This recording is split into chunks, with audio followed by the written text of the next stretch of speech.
Children, try to understand the same thing but little in different words. You see group 2 and group 4. We pass H2S gas in both the groups. You have to learn, right? H2S is required for both the groups to precipitate the ions as their sulfides. Say group 2 sulfides are Ms, copper, whatever is there, copper sulfide and all. So I have shown group 2 cations by M. So Ms is the formula of the sulfide, and group 4, suppose group 4 cations are shown by P. So PS is the formula of sulfide, zinc sulfide, nickel sulfide, manganese sulfide, etc. So you need not worry what is M and P. M is any cation of group 2, copper, etc., copper, mercury, etc., and here it is nickel, zinc, etc. That's not the issue. M stands for group 2 cations, P stands for group 4 cations. Both precipitate as their sulfides. When is PPT formed?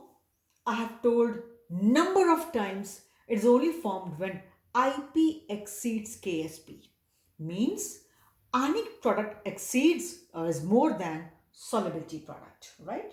For PPT, IP should be more than KSP. Now children, you took the salt. Salt is given to you in packets, right? You take small amount of that salt and you dissolve that salt in water, right? You make a solution of that or whichever suitable solvent is there, and then you prepare the solution, and we call that solution, we call that original solution. Let's say here solution. Then according to group analysis, you add reagents for group 1, group 2, etc. Like I tell you, for group 1 we just add HCl. Fine. If PPT comes for group 1, it is there or it is not there. Then the same solution, right? The same solution, through that we pass H2S gas, right? We pass H2S gas. So when we pass H2S gas, both the group ions can precipitate. I was testing for group 2. I want only N to precipitate, not P to precipitate. If by chance I make any mistake, then there's a possibility, suppose M was not there in that packet, the salt which was given to me.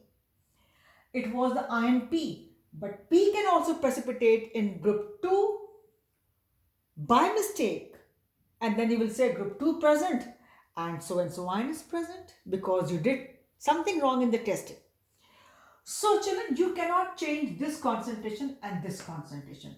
If sulfide is in the controlled amounts, only group 2 will precipitate. If sulfide is in more amount, children, what is IP? IP means product of the ions. These ions, their product, and these ions and these ions, their concentration and the products. So if you go on increasing, the whole IP will increase and PPT will be formed. You know, so you cannot change this, you cannot change this, but you can change, you can have control, or you can change only sulfide by passing H2S more or less accordingly.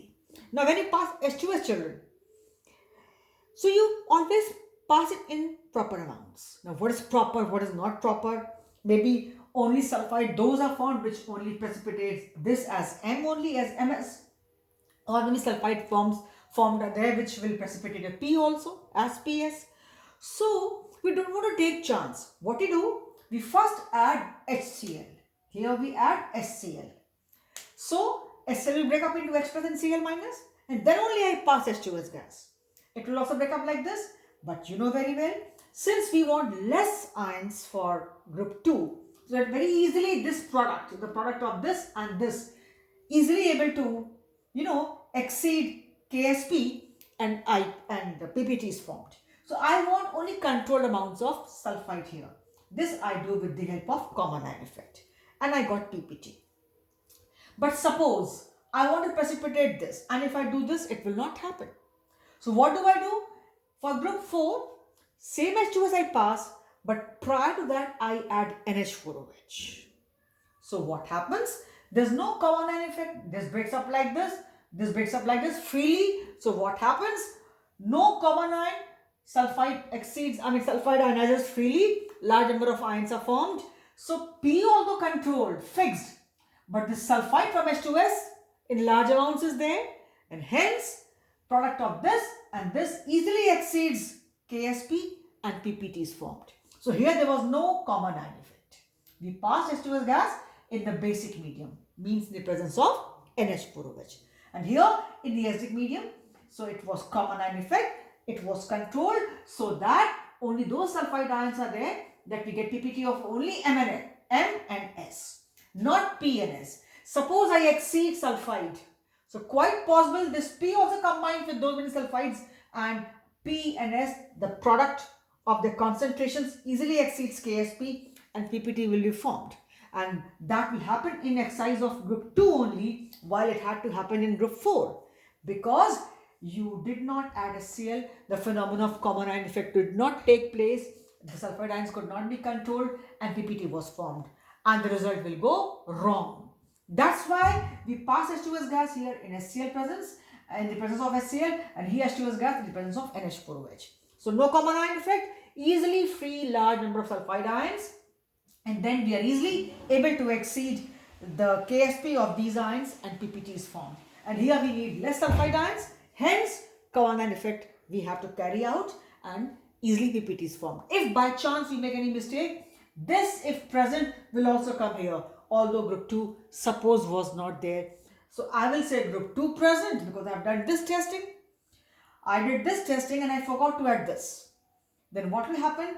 Quite possible this will come here. So you will report that instead of group 2 ion, group 4 which has come by mistake there, you will say group 2 present and so ion present of group 2. But while it was this present, the whole thing will go wrong. So here we carry out common ion effect in order to have less sulfide ions so that only group 2 ions precipitate, and here we don't want the control of the sulfide ions, hence no phenomenon of common ion effect and it freely forms and IP exceeds KSP and PPT is formed.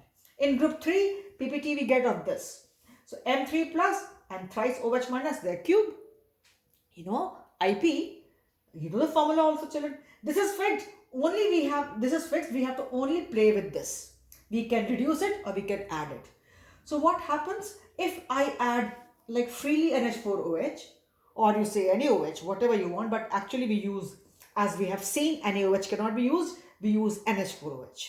Reason you have seen, because if you want to control, then for NaOH we will have no control. If I put NaCl, CIE will not take place. So we put NH4OH and we get PPT.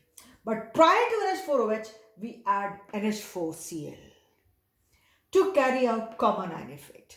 Otherwise, suppose if I don't put it, then what will happen? Free OH minus ions will be formed, and then what happens? Even the ions of further higher group, means above group 3, 4, 5, 6, their hydroxides can also form because they need more OH minus ions to precipitate, because their KSP is high. So when this is high, you need this value also high, and you need large number of OH minus ions, and hence maybe the group 5 barium, strontium, calcium, they precipitate here as hydroxide, and you will say group 3 ion present by mistake. So we control OH minus ions by carrying out the phenomena of common ion effect, and that's why we add NH4Cl first, so that the common ion phenomena takes place. Control OH minus ions, only those many which can precipitate our third group cation as hydroxide, and PPT is formed. So if at all suppose I don't use it, I don't put it first, then what will happen? Higher group ions by mistake will precipitate there, and when I will report in group 3, it will be a wrong result. I'll be losing. My testing will go wrong. Hence, since we require less number of OH minus ions for group 3, we control it by common ion effect, which we carry out first by putting NH4Cl, and then only we put NH4OH. Suppose you reverse the order by chance, children. You add this first and you this later. Then too you will go wrong, because this will ionize. You put it later, what will it do? It has already ionized. With the result, first put it this, then only it can control. Right? Then only it can control, not the vice versa. So first strong electrolyte, then only weak electrolyte, then only strong can control weak. Once weak is let free, and then you put this, there will be no control. With the result, common ion effect plays role here, and this makes our testing correct, and that's how we do group analysis. So just go for the theoretical aspect of that. simply 2 points, and that is common ion effect. With the help of common ion effect, the degree of dissociation of the two electrolytes. In group 2, H2S is controlled, and in group 4, your NH4OH is controlled. This is done in the presence of NH4Cl. This is done in the presence of SCl. Rest, there will not be any problem. Here there is no common ion effect. And the PP, so that was 1 point. Common ion effect, group 2 and group 4. Rest, it is not there. And that's point number 1. And number 2, IP, PPT is formed only when IP exceeds KSP. And that is there. And then point number 3 is that you cannot reverse the order. Point number 4, we cannot use the combination of like NaOH and NaCl or KOH and KCl because they both are strong electrolyte. CIE will not take place because in case of common ion effect, the degree of dissociation of only weak electrolyte is suppressed in the presence of strong electrolyte having one common ion. So this is all your application of common ion effect for group 2, group 3 and group 4. Earlier we had some more applications, but now this year they have been removed. So I'm also not going for those. So this way I feel I have been able to complete your applications of common ion effect as well as this chapter.